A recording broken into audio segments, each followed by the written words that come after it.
When I was late teens, 19, 20, I dated a wonderful fellow here in Windsor, and he had cancer, actually had lymphoma.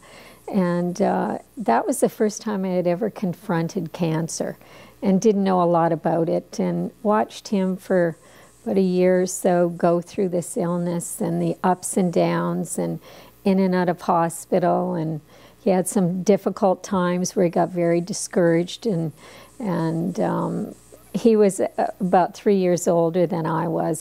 He always would tease me and about being younger and not being able to go for a drink and things like that. And even those times he would get sick and discouraged, and he'd say, "Oh, don't worry, I'm not giving up. I'm going to be around for your 21st birthday." And this time when he got sick before Christmas, he didn't recover. And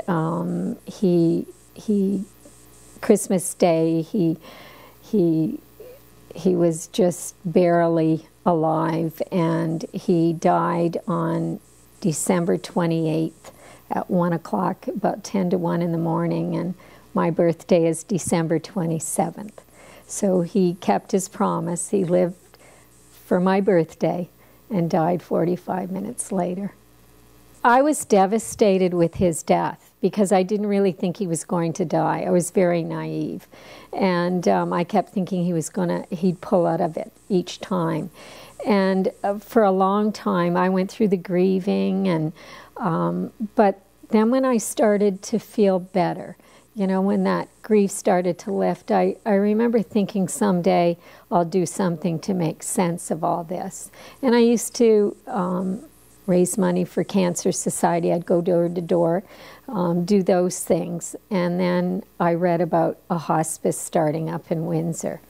And I thought, that's what I could do. So I signed up to take the first training program as a hospice volunteer.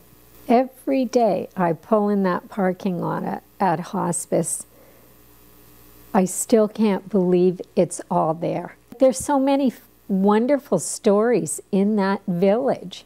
You talk about taking a village to raise a child. It took our whole community to build that village.